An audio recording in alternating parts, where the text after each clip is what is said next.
Good morning, students. I am Rishabh Srivastava and I am the faculty of physics at Sanwa classes from last 7 years. So आज हमारी पहली class है हमारे 11th class के physics की। आप में से कई बच्चों ने फिजिक्स के बारे में कुछ बातें सुनी होंगी कि भाई फिजिक्स बहुत ही हार्ड सब्जेक्ट है, बहुत ही डिफिकल्ट सब्जेक्ट है ना। ये बातें आपने अपने सीनियर से सुनी होंगी, अपने फ्रेंड्स वगैरह सुनी होंगी कि भाई बहुत मुश्किल सब्जेक्ट है, बच्चे पास भी नहीं हो पाते हैं एंड सो ऑन, काफी सारी चीजें। ठीक है, लेकिन मैं आपको एक चीज बता देता हूँ, like other branches of science, physics को पढ़ना भी उतना ही आसान और उतना ही मजेदार है जितना बाकी ब्रांचेस को पढ़ना है ना। बस इसमें आपको थोड़ा सा इंटरेस्ट लेना पड़ेगा, थोड़ा सा आपको इनिशिएटिव लेना पड़ेगा कि आपको क्लास में जो कुछ पढ़ाया जाएगा आप उस पर क्वेश्चन करेंगे, जो भी चीज है आप उसमें क्यूरियोसिटी जगाएंगे। ये क्यूरियोसिटी जगने में कुछ समय लग सकता है, लेकिन जैसे जैसे ये क्यूरियोसिटी आपके पास आती जाएगी आपको फिजिक्स इंटरेस्टिंग लगेगी। और ये ध्यान रखिएगा, बिना फिजिक्स के बाकी ब्रांचेस को सोचना मुश्किल है। ठीक है जी, तो फिजिक्स इतनी मुश्किल नहीं है जितना आप सोचेंगे। ठीक है जी, तो हमारा काम यही होगा, आज से लेके लास्ट तक हम फिजिक्स को पढ़ेंगे और फिजिक्स को इंटरेस्टिंग बनाना चाहेंगे। सो आज हम स्टार्ट कर रहे हैं हमारे फर्स्ट चैप्टर से, चैप्टर नंबर 1, फिजिकल वर्ल्ड।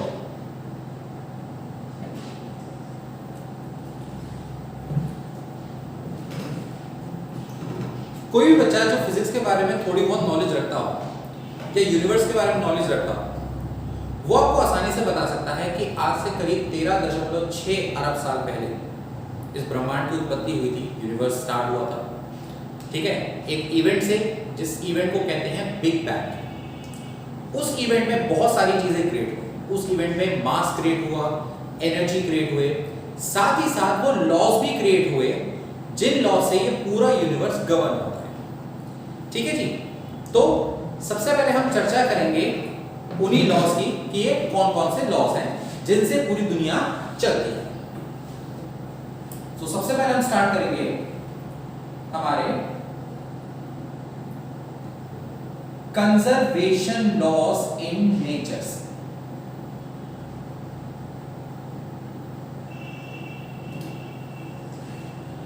अगर तुम नजरें दौड़ाओ अपने आसपास तो कोई भी प्रोसेस जो तुम्हें अपने आसपास होते दिख रही है, कोई भी प्रोसेस, सुबह उठने से लेके रात को वापस सोने जाने तक आपने दिन में जो कुछ भी देखा है, जो कुछ भी आपने ऑब्जर्व किया, कभी एक दिन बैठ के उसको आप आराम से एनालाइज करें तो आप पाएंगे कि कोई भी प्रोसेस या कोई भी चीज, कोई भी सिचुएशन जो हमारे आसपास हो रही है, असल में वो कुछ सर्टेन लॉज को फॉलो करती है। ऐसा सिर्फ यहां नहीं है, ऐसा पूरी दुनिया में हर जगह है, ऐसा पूरी दुनिया में हर जगह है। मैं आपको एग्जांपल के तौर पे बताता हूं, एक एग्जांपल के तौर पे बताता हूं कि अगर आपके पास एक बॉल है और आपने वो बॉल अपने साथ में खड़े किसी दोस्त के ऊपर मार दी, फेंक के मार दी, उसकी पीठ पे लगी, दर्द हो गया। अब यही प्रोसेस अगर मान लीजिए भारत में, पूरे इंडिया में किसी और शहर में कोई बच्चा दूसरे अपने दोस्त पे करे तो उसको भी सेम ऐसे ही होगा, या पूरी दुनिया में किसी भी और देश में ऐसा हुआ तो सिर्फ एक छोटा सा एग्जांपल है आपको यह समझाने का कि जो प्रोसेसेस होती हैं, चाहे वो पूरी दुनिया में कहीं भी हो, वो कुछ स्पेसिफाइड लॉस को, स्पेसिफाइड रूल्स को फॉलो करती हैं। हमने सालों मेहनत करी, साइंटिस्ट ने सालों मेहनत करी, रिसर्च करी, और तब जाके उन्होंने नेचर में ऐसे 4 कंजर्वेशन या 4 फंडामेंटल लॉज को खोजा। इसमें से पहला है the law of conservation of energy. ये तो बच्चा बच्चा जानता है। अगर आज की डेट में मैं किसी से पूछ लूं कि बेटा तुमको फिजिक्स आती है, तो बच्चा फिजिक्स के नाम में मेरे को कहेगा, sir energy neither be created nor be destroyed but can be change from one form to another form. किसी भी साइंस वाले से पूछ लेना, उसको ये पता होगा, चाहे कुछ आता ना हो बाकी साइंस में, बट उसे law of conservation of energy मालूम। सो पहला कंजर्वेशन लॉ है हमारा ये,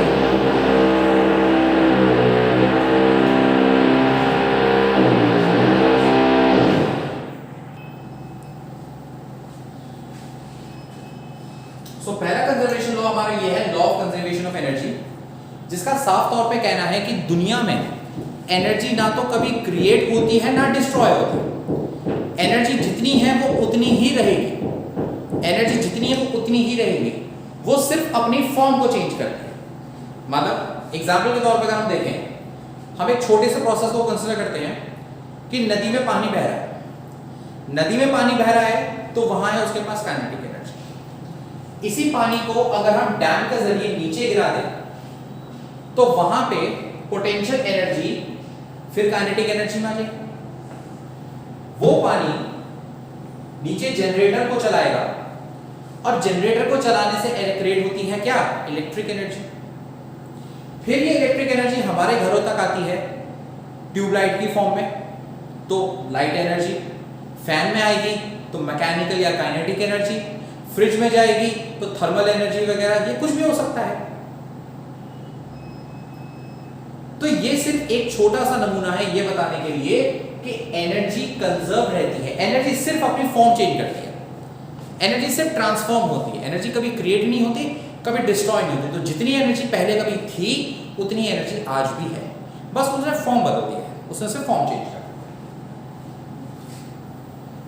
दूसरा फंडामेंटल लॉ जो साइंटिस्ट ने खोजा, इसको हम कहते हैं law of conservation of charge. Charge यानी कि electric charge, positive, negative, electron का चार्ज, प्रोटॉन का चार्ज, ये सब कुछ आपने जो अपने अब तक पढ़ा होगा 10th क्लास तक। तो हमने देखा कि इलेक्ट्रिक चार्ज भी कांस्टेंट रहता है, इलेक्ट्रिक चार्ज भी कंजर्व रहता है, कि किसी भी प्रोसेस में जितना चार्ज पहले कभी था उतना ही चार्ज प्रोसेस होने के बाद भी रहेगा।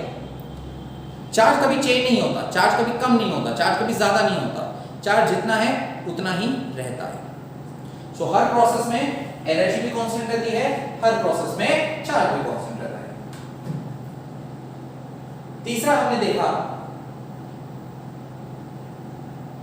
The law of conservation of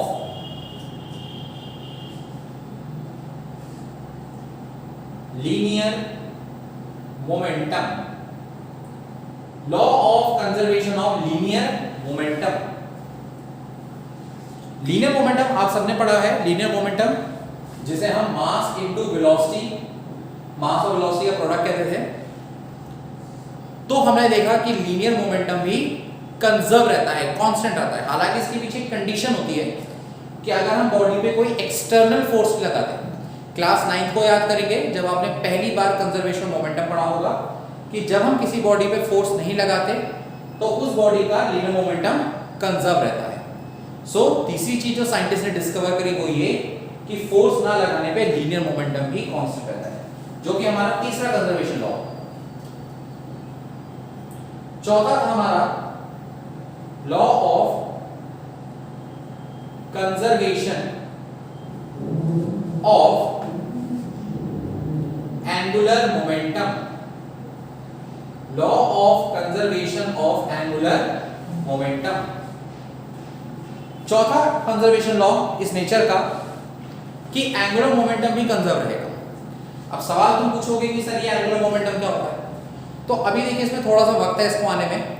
angular momentum तक जब हम पहुंचेंगे तो उससे पहले हमें काफी और चीजें पढ़नी पड़ेंगी, पर आप तब तक ये इतना जान लीजिए कि जैसे लीनियर मोमेंटम लीनियर मोशन में होता है, मतलब लीनियर मोशन मतलब स्ट्रेट लाइन मोशन में जिस तरह से लीनियर मोमेंटम हम पढ़ते हैं, उसी तरह से सर्कुलर मोशन में या रोटेशन मोशन में हम लोग एंगुलर मोमेंटम को स्टडी करते हैं। ठीक है जी, फिलहाल के लिए आप अभी इतना समझ लीजिए क्योंकि एंगुलर मोमेंटम तक पहुंचने में अभी समय है।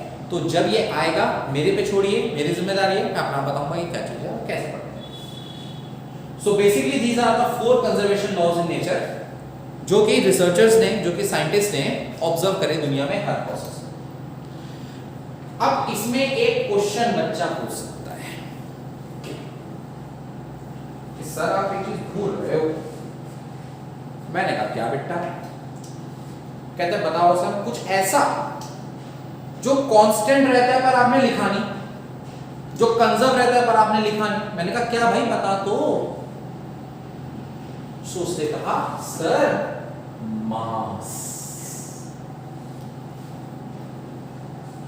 10वीं तक की बात बताऊं, 10 तक सब बच्चे ने पढ़ा है, हर बच्चे को पढ़ाया गया है कि मास कांस्टेंट होता है, बॉडी का मास चेंज नहीं होता है। लेकिन असल में दुनिया में किसी बॉडी का मास कभी कांस्टेंट नहीं होता। दुनिया में हर बॉडी का मास चेंज हो सकता है। अभी उस लिहाज से नहीं है कि एक मोटा तगड़ा आदमी है, डाइटिंग डूटिंग कर रहा है, एक्सरसाइज कर रहा है तो अपने वजन को कम कर लिया, मास को कम कर लिया, ये उस लिहाज से नहीं है। मास का मतलब था amount of matter present in the body. मैं कह रहा हूं कि बॉडी में अगर मैटर उतना ही रहेगा, ठीक है जी, तो भी मास जो है अलग अलग केस में अलग अलग होता है। अब ऐसे कैसे? बच्चा कहेगा तो क्या इसका मतलब हमें 10 तक गलत पढ़ाया गया था? मैंने कहा गलत नहीं था, पर 10 तक की जितनी फिजिक्स थी उसके अकॉर्डिंग मास कांस्टेंट ही था। 10 तक हमने जो फिजिक्स पढ़ी है, 10 तक हमने जो केस पढ़े हैं उसमें हमारे मास कांस्टेंट था, वहां पे हम मास कांस्टेंट ही ले रहे थे क्योंकि वो वैलिड था। लेकिन अब 11th क्लास में हमें कई केस ऐसे पढ़ने हैं, 12th क्लास में आगे केस हमें कई ऐसे पढ़ने हैं जहां मास को मैं चेंज करूंगा, जहां मास को मैं कांस्टेंट नहीं कर सकता। तो दिमाग से ये बात आप निकाल दीजिए कि 10th में आपको गलत पढ़ाया गया था, गलत नहीं था, है ना, गलत नहीं था। लेकिन 10th में जो टॉपिक्स हमारे पास है, 9th में 10th में हमारे पास जो टॉपिक्स थे, उन टॉपिक्स में सब में मास कांस्टेंट ही था। वो टॉपिक्स हमारे पास ऐसे ही थे जानबूझ के कि उनमें सब में मास कांस्टेंट ही था। लेकिन अब की बार को टॉपिक्स ऐसे आएंगे जिसमें हमें मास को चेंज करना पड़ेगा, जिसमें मास चेंज होगा। So conservation of mass is not followed. तो दुनिया में सिर्फ ये 4 क्वांटिटीज ही हैं जो कि कंजर्वेशन लॉज फॉलो करती हैं, जिनके लिए कंजर्वेशन लॉज बनाए गए हैं। मास के लिए कोई कंजर्वेशन लॉ नहीं बनाया गया। ठीक है जी। वैसे हमें ये चारों के चारों डिटेल में पढ़ने हैं, तो अभी आप फिलहाल ये काम करेंगे, इन चारों का सिर्फ नाम लिखेंगे कि ये चारों क्या हैं। इनको डिटेलिंग में हम पढ़ेंगे। कंजर्वेशन ऑफ एनर्जी हमें 11th क्लास में ही पढ़ना है, कंजर्वेशन ऑफ चार्ज हमें 12th क्लास में पढ़ना है, और लीनियर मोमेंटम एंगुलर मोमेंटम भी हमें 11th क्लास में ही पढ़ना है। ठीक है जी। तो आप फिलहाल इसको नोट करें, इन चारों के नाम को नोट करें।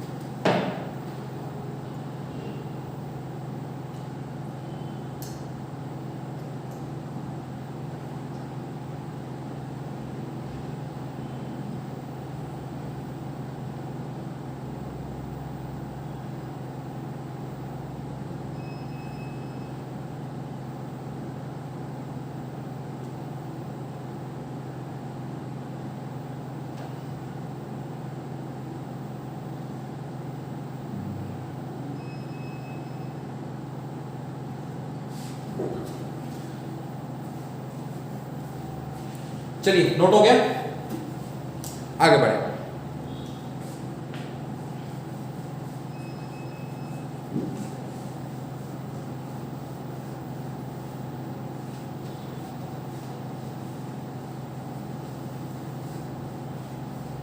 ये तो हमने बात करी प्रोसेसेस की, लेकिन इन प्रोसेस में जो चीजें इन्वॉल्व हो रही है, जैसे कोई ऑब्जेक्ट, कोई सब्सटेंस, मैं, तुम,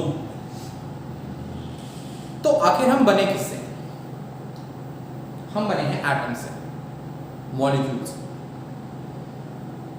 सुनने में अजीब लगता है लेकिन सच है कि जिन एटम मॉलिक्यूल ने मुझे बनाया है, जिन एटम मॉलिक्यूल ने तुम्हें बनाया है, उन्हीं एटम मॉलिक्यूल्स ने सन भी बनाया है, स्टार्स बनाए हैं, गैलेक्सीज बनाई हैं, उन्हीं एटम मॉलिक्यूल ने दुनिया का हर जानवर बनाया है। तो आखिर ऐसी कौन सी ताकत है, ऐसी कौन सी फोर्स है जो इन एटम मॉलिक्यूल्स को बाइंड करती है, जो इनको जोड़ के एक सिस्टम बनाती है? ठीक है जी। सो यहां पे फिर हम चर्चा करते हैं द फंडा मेंटल फोर्सेस इन नेचर। किस नेचर ने, इस प्रकृति ने हमें कौन कौन सी फोर्सेस प्रोवाइड करी हैं ताकि हम सारे सब्सटेंसेस को जोड़ के रख सकें, सारे एटम मॉलिक्यूल्स को जोड़ के रख सकें, उनको एक सिस्टम का रूप दे सकें। आखिर नेचर ने हमें कौन कौन सी फोर्सेस प्रोवाइड करी। सो टोटल है 4 फोर्सेस। पहले मैं इनका नाम बता देता हूं, फिर हम इनके बारे में एक करके चर्चा करेंगे। इसमें सबसे पहली फोर्स होती है हमारी ग्रेविटेशनल फोर्स, सेकंड होती है हमारी इलेक्ट्रोमैग्नेटिक फोर्स, थर्ड होती है स्ट्रॉन्ग न्यूक्लियर फोर्स, और फोर्थ होती है वीक न्यूक्लियर फोर्स। तो टोटली कुल जमा 4 फंडामेंटल फोर्सेस होती है हमारे पास नेचर में, gravitational force, electromagnetic force, strong nuclear force और वीक न्यूक्लियर फोर्स। बच्चा कहेगा नहीं सर 4 नहीं होती, ज्यादा होती है। मैंने कहा कैसे बेटा? कहता सर फ्रिक्शन भी होती है, कहता सर सेंट्रीपिटल भी होती है, कहता सर सेंट्रीफ्यूगल भी होती है, कहता सर एयर रेजिस्टेंस भी होती है। तो भाई मैंने क्या कहा आप समझो, मैंने कहा ये 4 फंडामेंटल फोर्सेस होती हैं, बाकी और जो फोर्सेस के नाम आप मुझे बता रहे हो, फ्रिक्शन है, सेंट्रीपिटल है, सेंट्रीफ्यूगल है, और भी कोई फोर्सेस है, तो वो इन चारों फोर्सेस का ही चेंज फॉर्म होती है ना। बॉडी का वेट है, नॉर्मल रिएक्शन है, जितनी फोर्सेस है असल में वो इन चारों फोर्सेस का ही ट्रांसफॉर्म्ड फॉर्म होती हैं, या इन चारों के में से किसी फोर्स के कॉम्बिनेशन से बनती है। सो बेसिक फोर्सेस 4 ही होती है, बेसिक फोर्सेस 4 ही होती हैं, बाकी जो फोर्स होती है वो सब इनके कॉम्बिनेशन से बनती हैं या इनका चेंज्ड फॉर्म होती है। ठीक है जी। सो एक एक करके इनके बारे में चर्चा प्रारंभ करते हैं। तो सबसे पहले हम बात करते हैं ग्रेविटेशनल फोर्स। सबसे पहले हम बात करेंगे ग्रेविटेशनल फोर्स।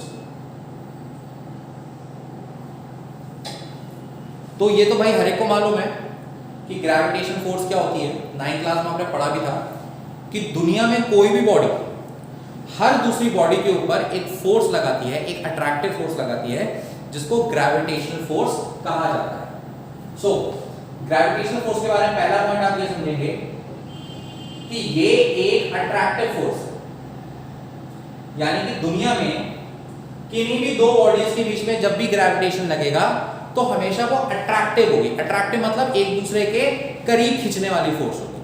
अगर मैं किसी पे ग्रेविटेशन लगा रहा हूं तो मैं उसे अपनी तरफ खींच रहा हूं, वो मुझे अपनी तरफ खींच रहा होगा। ये फोर्स की डायरेक्शन कुछ इस तरह से होती है। दूसरी बात कि it act between every 2 bodies in universe. इस यूनिवर्स में, इस पूरे ब्रह्मांड में किसी भी 2 बॉडीज के बीच में ग्रेविटेशन लग सकती है। अब चाहे वो बॉडीज छोटे से छोटे 2 प्रोटॉन 2 इलेक्ट्रॉन क्यों ना हो, या वो 2 बॉडीज बड़ी से बड़ी 2 गैलेक्सीज ही क्यों ना हो, तो ग्रेविटेशन फोर्स दुनिया में हर बॉडीज के बीच में लगती है, चाहे वो छोटी से छोटी हो, चाहे वो बड़ी से बड़ी हो। लेकिन इस ग्रेविटेशन फोर्स के साथ एक प्रॉब्लम है। प्रॉब्लम क्या है कि ये वीकेस्ट फंडामेंटल फोर्स है। ये जो 4 फोर्सेस मैंने तुम्हारे सामने भी लिखी हैं, ये जो 4 फोर्सेस मैंने तुम्हारे सामने लिखी हैं, gravitation, electromagnetic, strong nuclear, weak nuclear, इनमें से जो ग्रेविटेशन फोर्स है ये हमारी वीकेस्ट फंडामेंटल फोर्स है, यानी कि इन चारों में ये सबसे कमजोर फोर्स है। मैं समझ गया तुम क्या पूछना चाह रहे हो कि सर अगर ये दुनिया में सबसे कमजोर है तो ये पूरे सोलर सिस्टम को कैसे जोड़ के रखिए, ये हमको अर्थ से कैसे जोड़ के रखिए, ये पूरे यूनिवर्स को कैसे जोड़ के रखिए। तो हाँ मैं कह रहा हूं कि ये वीकेस्ट फोर्स है, और ये कितनी ज्यादा वीक है इसको मैं तुम्हें एक एग्जांपल से शो करूंगा। ये वीकेस्ट फंडामेंटल फोर्स है लेकिन ये डोमिनेटिंग फोर्स भी है। It is the most dominating force in nature. सबसे डोमिनेटिंग फोर्स है, डोमिनेटिंग मतलब कि अगर ग्रेविटेशन फोर्स को अगर हम इस दुनिया से हटा दें, अगर हम कुछ पल के लिए, कुछ सेकंड्स के लिए ग्रेविटेशन फोर्स को गायब कर दें, तो पूरी दुनिया में उथल पुथल मच जाएगी, तबाही मच जाएगी। कोई भी चीज अपनी जगह पे नहीं रहेगी, कोई भी चीज अपनी जगह, ना अर्थ, ना सन, ना मून, ना हम, ना तुम। अगर हम सिर्फ कुछ सेकंड के लिए ही ग्रेविटेशन फोर्स को दुनिया से हटा देते हैं, मैं कह रहा हूं कुछ सेकंड्स के लिए, सिर्फ एक सेकंड के लिए आप दुनिया से हटा दो, तो पूरी दुनिया का बैलेंस खत्म हो जाएगा। ये इतना प्रभाव डालती है, इतना इफेक्ट डालती है पूरी दुनिया पे। तो दुनिया में तुम अपने आसपास कुछ भी देखो, सुबह तुम्हारे उठने से लेकर रात को तुम्हारे सोने तक, दिन में ब्रेकफास्ट से लेकर रात के डिनर तक, मेरे लिखने तक, हर चीज में ग्रेविटेशन का रोल है। बिना ग्रेविटेशन के कुछ भी चीजें संभव नहीं है। ठीक है, हम धीरे धीरे इनको क्लैरिफाई करते जाएंगे कि ऐसा क्यों होगा। सब कुछ तो मैं यहाँ पे एकदम नहीं बताऊंगा, क्योंकि थोड़ा सा मुझे बाकी फोर्सेस को भी समझाना पड़ेगा, उनके कंपैरिजन में बताना पड़ेगा कि क्यों ग्रेविटेशन को बाकी तीन फोर्सेस ने डोमिनेटिंग बनने दिया। बाकी तीन फोर्स में कोई डोमिनेटिंग क्यों नहीं बन पाई, उसको हम धीरे धीरे समझेंगे।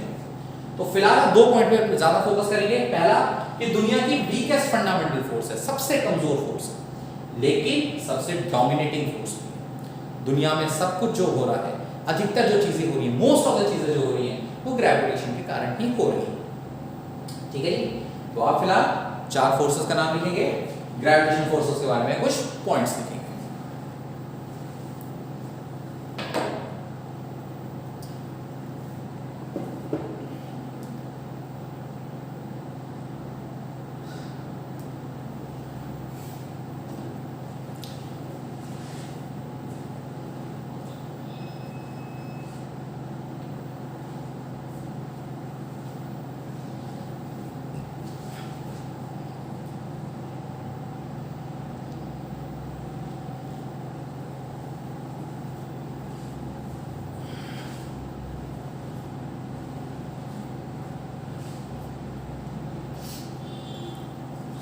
फिजिक्स पढ़ने का मैं तुम्हें एक तरीका बताता हूँ,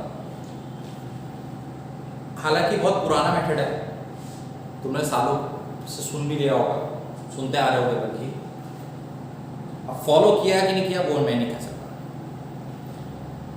फिजिक्स पढ़ने का सीधा तरीका ये है कि आपको क्लास में जो कुछ पढ़ाया जाए, घर जाके आपको 10 मिनट के लिए कॉपी जरूर खोलनी है, कम से कम 10 मिनट के लिए कॉपी जरूर खोलनी है। आपको चीजों को पढ़ना है, खुद पढ़ना है, और ऐसे अज्यूम करना है कि आप खुद को पढ़ा रहे हैं, खुद से क्वेश्चन करना सीखेंगे। जैसे मान लीजिए मैं घर में गया हूं अपने, मेरे पास कॉपी में आज के नोट्स हैं, अब मैं ग्रेविटेशन फोर्स उठा के देखता हूं और उसमें एक पॉइंट आता है, it is the most dominating force in nature. So मैं अपने आप से सवाल पूछना चाहिए कि क्यों सर ने ऐसा क्यों कहा था? क्योंकि दुनिया में कुछ भी ग्रेविटेशन फोर्स के बिना नहीं हो सकता। दुनिया में हर चीज में ग्रेविटेशन फोर्स का यूज है।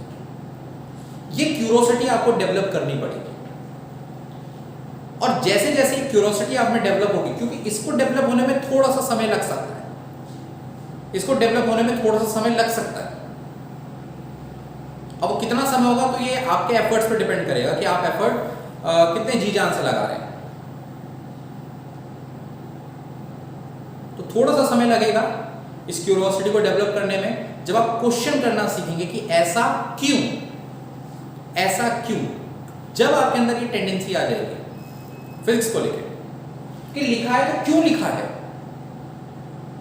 डोमिनेटिंग है तो क्यों है, वीकेस्ट है तो क्यों है, जब आप में ये टेंडेंसी आएगी सवाल पूछने की क्यों, और रेगुलर टेंडेंसी आएगी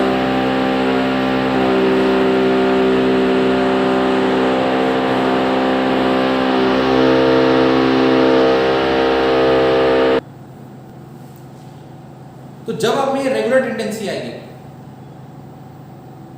तब आप समझ जाना कि फिजिक्स आपको समझ में आएगी। ठीक है जी, कंटिन्यू करेंगे।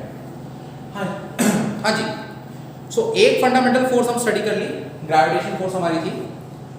दूसरी फंडामेंटल फोर्स हमारी है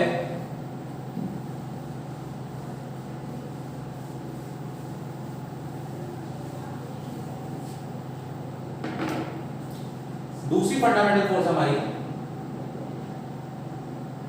इलेक्ट्रोमैग्नेटिक फोर्स। सबसे पहले बात, ये जो फोर्स है ये जब दुनिया में चार्ज पार्टिकल्स पे ही लग सकती है। चार्ज पार्टिकल के जैसे मैं कुछ तुम्हें एग्जांपल दूं, जैसे कि इलेक्ट्रॉन, जैसे कि प्रोटॉन, जैसे कि न्यूट्रॉन। न्यूट्रॉन चार्ज है, न्यूट्रॉन चार्ज है, तो गर्दन क्या हिला रहे हो भाई? न्यूट्रॉन चार्ज नहीं होता। ध्यान से सुनो, electron, proton, alpha particle, neutron, so on, बहुत सारे पार्टिकल्स होते हैं। जितने कैटायन एनायन है वो सारे चार्ज पार्टिकल्स हैं। सो दुनिया में सिर्फ चार्ज पार्टिकल्स के ऊपर ही इलेक्ट्रोमैग्नेटिक फोर्स एक्ट कर सकती है। So acts only on charged bodies. जो बॉडीज चार्ज है, मतलब जिन बॉडीज के पास नेट चार्ज है, चाहे वो नेट पॉजिटिव चार्ज है या नेट नेगेटिव चार्ज है, सिर्फ उन्हीं के लिए ही इलेक्ट्रोमैग्नेटिक फोर्स काम करती है। न्यूट्रल बॉडीज जैसे न्यूट्रॉन हो गए, जैसे एज अ होल कोई एटम हो गया, तो उसके लिए इलेक्ट्रोमैग्नेटिक फोर्सेस काम नहीं करती। ठीक है जी। Electromagnetic forces long range forces है। लॉन्ग रेंज फोर्स का मतलब कि इलेक्ट्रोमैग्नेटिक फोर्स के इफेक्ट को आप बहुत दूर से भी महसूस कर सकते हो, बहुत ज्यादा दूर से भी महसूस कर सकते हो। अभी लॉन्ग रेंज तो मतलब कितनी रेंज होती है, तो इसकी कोई ऐसा वेल डिफाइंड लिमिट नहीं है। हमने कई एक्सपेरिमेंट्स करे हैं और हमने दूर से दूर भी इसके इफेक्ट को महसूस किया। So what we say that the electromagnetic force can be felt up to infinite distance, यानी कि आप इनफाइनाइट दूरी तक, अनंत दूरी तक इलेक्ट्रोमैग्नेटिक फोर्स के प्रभाव को, इलेक्ट्रोमैग्नेटिक फोर्स के इफेक्ट को महसूस कर सकते हैं। सो एक लॉन्ग रेंज फोर्स है, बहुत डिस्टेंस तक काम करती है। अब बच्चे के दिमाग में आया कि भाई देखो लॉन्ग रेंज भी है और इलेक्ट्रोमैग्नेटिक जो होती है ना वो स्ट्रॉन्ग भी होती है कंपेयर टू, अगर मैं करूं ग्रेविटेशन फोर्स के, तो ग्रेविटेशन फोर्स से काफी स्ट्रॉन्ग होती है। So it is about 10 to the power 36 times, 10 to the power 36 times stronger than gravitational force। Gravitational force से करीब 10 की पावर 36 गुना स्ट्रॉन्ग है। 36 गुना नहीं कह रहा हूं, 10 की पावर 36। 10 पे 36 मतलब 1 के आगे 1 2 3 4 5 6 7 8 ऐसे करके 36 जीरो लगा दो, तो वो जो नंबर आएगा उस नंबर से जब आप ग्रेविटेशन फोर्स को मल्टीप्लाई करोगे तो इलेक्ट्रोमैग्नेटिक फोर्स का नंबर आता है, इलेक्ट्रोमैग्नेटिक फोर्स का मैग्नीट्यूड आता है। ये इतनी जबरदस्त फोर्स है। बच्चा पूछेगा और पूछना भी चाहिए कि सर फिर इलेक्ट्रोमैग्नेटिक डोमिनेटिंग क्यों नहीं बनी? अगर इलेक्ट्रोमैग्नेटिक फोर्स इतनी ज्यादा स्ट्रॉन्ग है और इतनी दूरी तक काम करती है, तो ये डोमिनेटिंग फोर्स क्यों नहीं कहलाई? इस प्रॉब्लम के कारण क्या कि it acts only on charge bodies. दुनिया में हर बॉडी तो चार्ज नहीं है ना, दुनिया में हर बॉडी तो चार्ज नहीं है ना, बिल्कुल भी। ठीक है, न्यूट्रॉन चार्ज नहीं है। अब मेरी बॉडी में न्यूट्रॉन भी होंगे, एज अ ओवरऑल देखूंगा तो मैं न्यूट्रल हूं। मेरे में जितने पॉजिटिव हैं उतने नेगेटिव हैं, मैं ओवरऑल एटम से बना हूं, एटम पूरा न्यूट्रल होता है। तो दुनिया में बहुत बॉडीज ऐसी हैं, मोस्ट ऑफ द बॉडीज ऐसी हैं जो न्यूट्रल बॉडीज की कैटेगरी में आती हैं, जिन पे इलेक्ट्रोमैग्नेटिक फोर्स कोई भी प्रभाव नहीं दिखा सकता, कोई भी इफेक्ट नहीं दिखा सकता। तो इसके बाद दो बहुत जबरदस्त चीजें थी, लॉन्ग रेंज थी, मैग्नीट्यूड भी जबरदस्त था, और कहां मार खा गया कि ये सिर्फ चार्ज बॉडीज पे एक्ट करता है। तो अगर दुनिया में सिर्फ इलेक्ट्रोमैग्नेटिक फोर्स होती तो भूल जाइए कि कभी धरती सूरज के चक्कर लगाती, क्योंकि उनमें इलेक्ट्रोस्टैटिक फोर्स होती ही नहीं, ना सन चार्ज है ना अर्थ चार्ज है। कभी मून अर्थ के चक्कर नहीं लगाता। समझ रहे हैं? मतलब ये दुनिया ऐसी नहीं होती जैसा आपको आज दिख रही है, बिल्कुल। So that is the electromagnetic force. इसको भी नोट करेंगे, नेक्स्ट फोर्स पे बढ़ेंगे उसके बाद हम।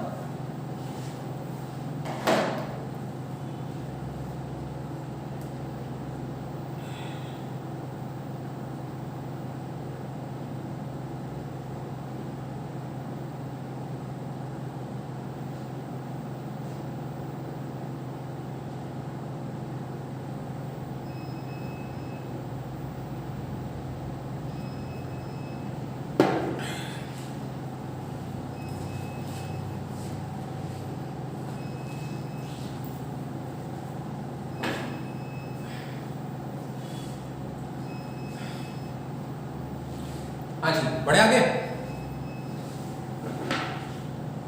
चलिए, तो हमारी तीसरी फंडामेंटल फोर्स पे आते हैं। थर्ड फंडामेंटल फोर्स है हमारी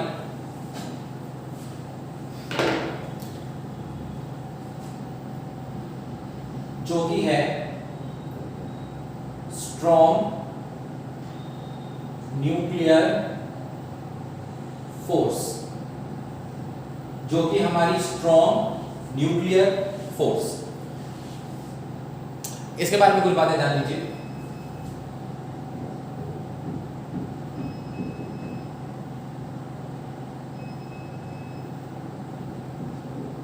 कि ये फोर्स सिर्फ और सिर्फ प्रोटॉन्स और न्यूट्रॉन्स के बीच में लगती है, और वो भी इनसाइड न्यूक्लियस। प्रोटॉन प्रोटॉन के बीच में लगेगी, न्यूट्रॉन न्यूट्रॉन के बीच में लगेगी, प्रोटॉन न्यूट्रॉन के बीच में लगेगी, लेकिन सिर्फ कहां पे? सिर्फ और सिर्फ न्यूक्लियस के अंदर। न्यूक्लियस के बाहर अगर दो प्रोटॉन है तो उनके बीच में न्यूक्लियर फोर्स नहीं होती। न्यूक्लियस के बाहर अगर दो न्यूट्रॉन है, न्यूक्लियस के बाहर एक प्रोटॉन और एक न्यूट्रॉन है, तो इनमें किसी तरह की कोई स्ट्रॉन्ग न्यूक्लियर फोर्स एक्ट नहीं करती है, किसी तरह की कोई स्ट्रॉन्ग न्यूक्लियर फोर्स नहीं लगती है। तो ये सिर्फ न्यूक्लियस के अंदर ही लगती है।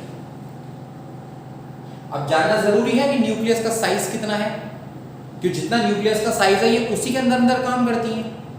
तो न्यूक्लियस का साइज बहुत ज्यादा छोटा होता है, इसी के कारण ये शॉर्ट रेंज फोर्सेस होती हैं,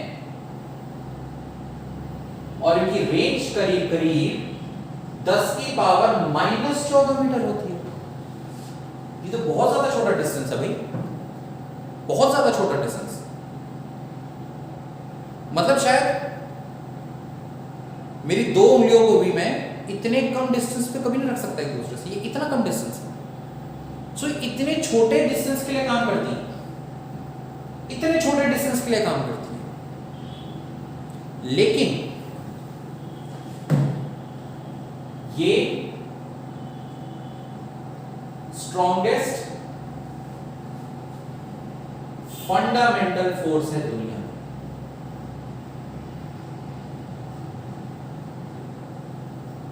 पूरी दुनिया में जो 4 फंडामेंटल फोर्स हमने लिखी हैं, इनमें जो स्ट्रॉन्ग न्यूक्लियर फोर्स है ये सबसे स्ट्रॉन्ग, सबसे ताकतवर, सबसे जबरदस्त फोर्स है।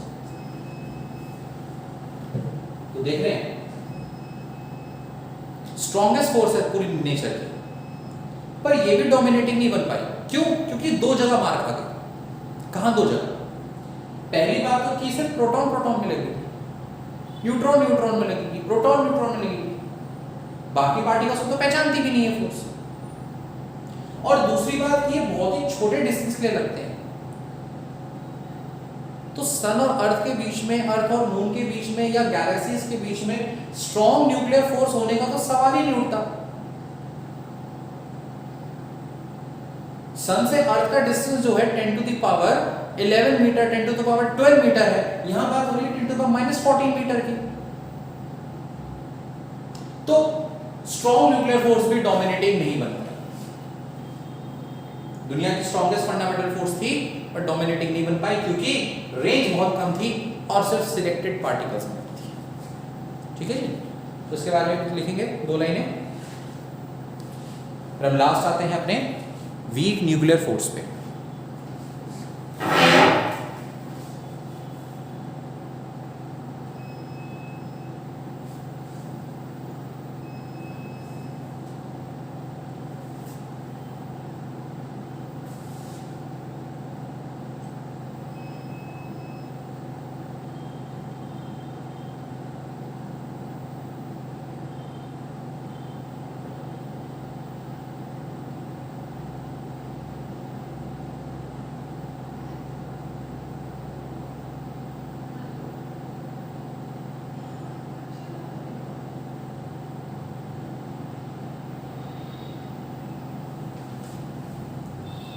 चलिए लास्ट आ जाइए।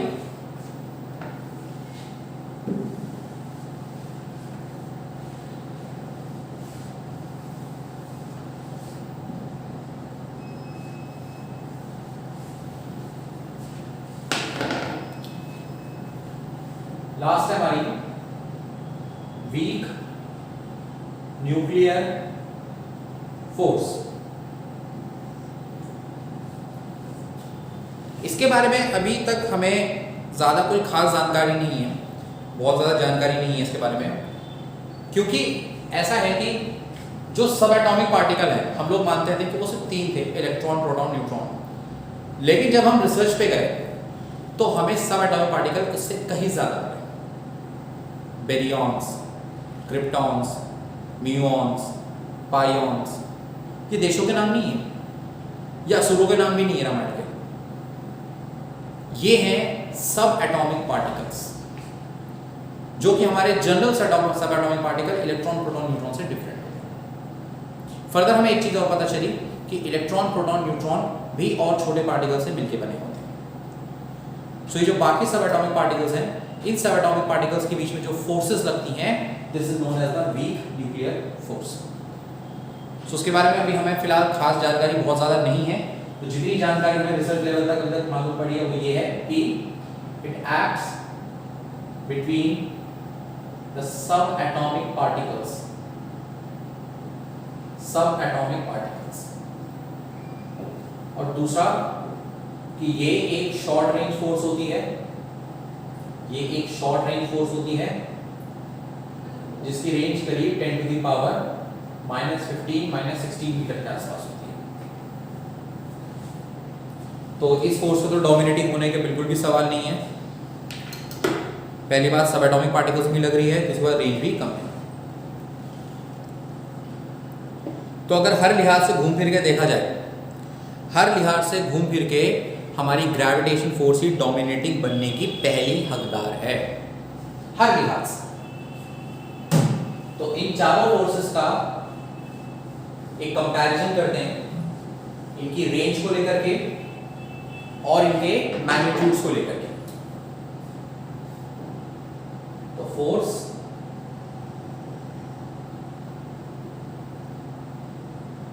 रिलेटिव मैग्नीट्यूड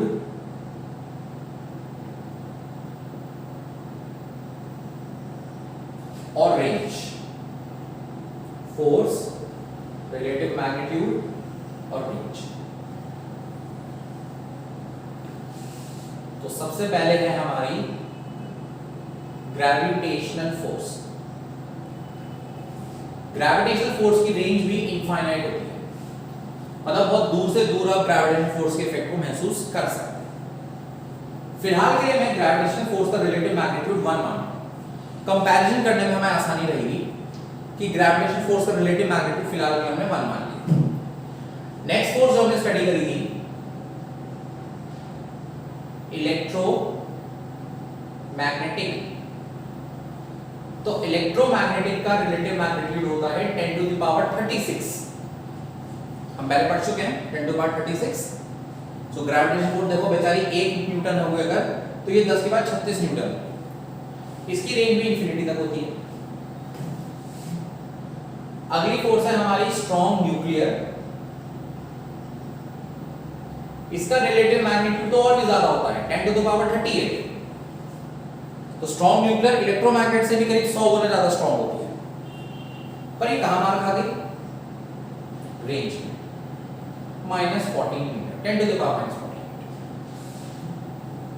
और लास्ट है हमारी वीक न्यूक्लियर, जिसके बारे में मैं कह रहा हूं कि अभी भी रिसर्च लेवल पे बहुत काम चल रहा है, जिस पे अभी भी जानकारी जुटाई जा रही है। सो वीक न्यूक्लियर फोर्स, इसका रिलेटिव मैग्नीट्यूड लगभग, क्योंकि अभी है कि श्योरिटी नहीं है, पर जितना भी हमारा डेटा आया है एक्सपेरिमेंट से या जो भी हमने आज तक जितनी भी प्रोसेस करी हैं, तो उसमें करीब 10 की पावर 24 के आसपास बैठा है रिलेटिव मैग्नीट्यूड और रेंज 10 टू द पावर -15।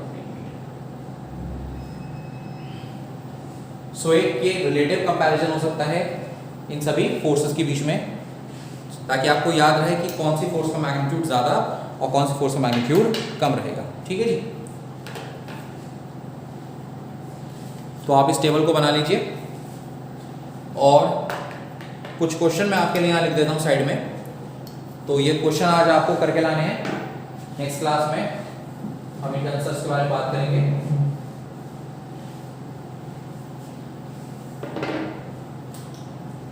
तो पहला क्वेश्चन है आपका कि अरेंज द 4 fundamental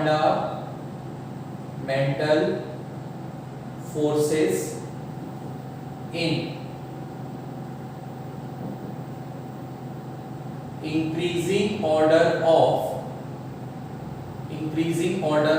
पहला पार्ट है स्ट्रेंथ मतलब वही मैग्नीट्यूड, और सेकंड पार्ट है रेंज। तो पहले आपको स्ट्रेंथ की टर्म में अरेंज करना है, मतलब पहले वो फोर्स लिखनी है जिसकी स्ट्रेंथ सबसे कम है यानी ग्रेविटेशन, फिर उससे बड़ी, उससे बड़ी, उससे बड़ी, फिर सबसे बड़ी।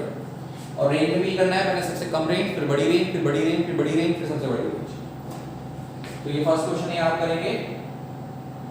दूसरा क्वेश्चन है कि ग्रेविटेशनल फोर्स इज वीकेस्ट